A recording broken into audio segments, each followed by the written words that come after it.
बिस्मिल्लाहिर्रहमानिर्रहीम। Dear students, 10th class की chemistry उसका चैप्टर नंबर 9 यानी पहला चैप्टर का आज लेसन नंबर 9 है। आज हमने एक्सरसाइज सॉल्व करनी है। एक्सरसाइज में MCQs हैं, शॉर्ट क्वेश्चंस हैं। उनके शॉर्ट क्वेश्चन के निशान मैंने किताब पे साथ साथ बताए भी हैं, लेकिन आज दोबारा मैं बता दूंगा। ये सवाल जो मैंने यहाँ लिखे हैं इनके जवाब किताब में नहीं है, ये मैं आपको पहले नोट करवा देता हूँ, उसके बाद जो है वो बाकी के भी दिखा देते हैं।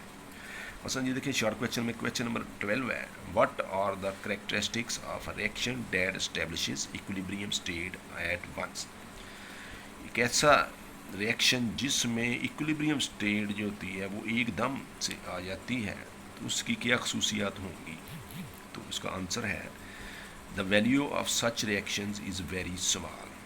value of Kc value of Kc of such reactions is very small. Kc की वैल्यू स्मॉल होती है। Very small conversion of reactants to products.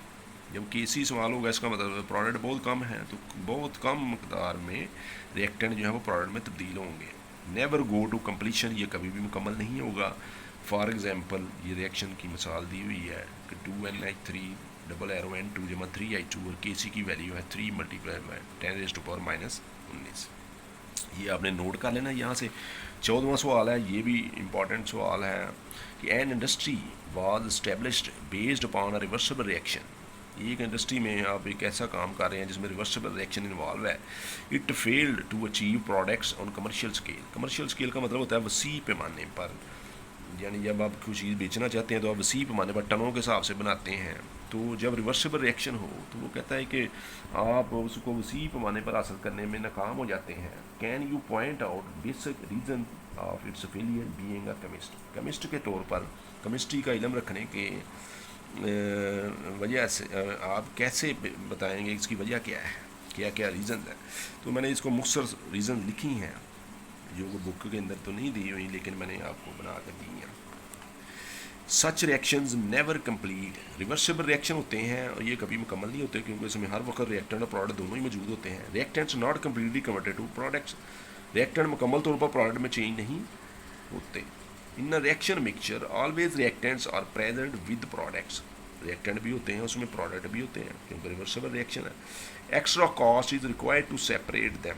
सारी बात जब आपने कोई चीज़ प्रोडक्ट बना के बेचनी है तो उसमें से रिएक्टेंट तो नहीं ना होने चाहिए, वो तो सिर्फ प्रोडक्ट बिकेगी।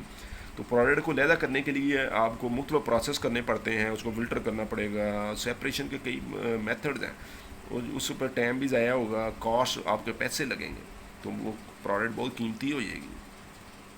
Reactions conditions are difficult to control. Reaction condition बड़ी मुश्किल से कंट्रोल होती हैं। प्रेशर बहुत ज़्यादा रखना पड़ता है, टेम्परेचर बहुत ज़्यादा है, कैटालिस्ट रखना पड़ता है, बहुत सी चीज़ें हैं। तो रिवर्सिबल रिएक्शन में रिएक्शन कंडीशंस को कंट्रोल करना बहुत मुश्किल होता है। Cost of the production is very high. Production की कॉस्ट बहुत ज़्यादा हो जाती है। यही वजूहत हैं जिनकी वजह से एक तो वसी पैमाने पर वो प्रोडक्ट हासिल नहीं होता, दूसरा बहुत कीमती होता है, जिसकी वजह से इंडस्ट्री जो होती है वो उसको वसी पैमाने पर बनाने में नाकाम हो जाती है। क्वेश्चन नंबर 9 उसने इक्वेशंस दी हुई हैं, वो कहता है इनके इक्विलिब्रियम कांस्टेंट एक्सप्रेशन बताएं। मसलन पहली इक्वेशन है H2 + I2 double arrow 2HI। तो Kc क्या होता है, प्रोडक्ट ऊपर आएंगे, जो कोफिशिएंट होते हैं वो पावर में चले जाते हैं, इसके प्रोडक्ट रिएक्टेंट जो है ये नीचे आ जाएंगे। तो ये Kc की वैल्यू है।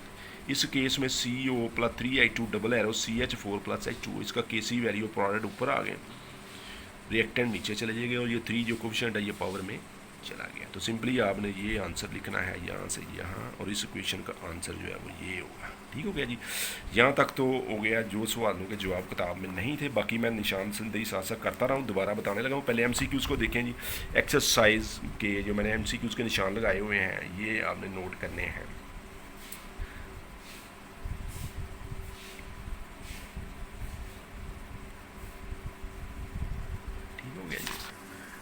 अच्छा ये देखें पेज नंबर 2 पे मैंने स्टार्ट में बताया था ये क्वेश्चन नंबर 1 का आंसर है, क्वेश्चन नंबर 3 का आंसर है। ये मैंने जो निशान लगाए हुए हैं एक्सरसाइज के क्वेश्चन नंबर 1 है, शॉर्ट क्वेश्चन की बात हो रही है। यहाँ पर देखें क्वेश्चन नंबर 2, क्वेश्चन नंबर 4 ये निशान लगे हुए हैं। यहाँ तक मैंने निशान इसका लगाया था, बल्कि यहाँ तक।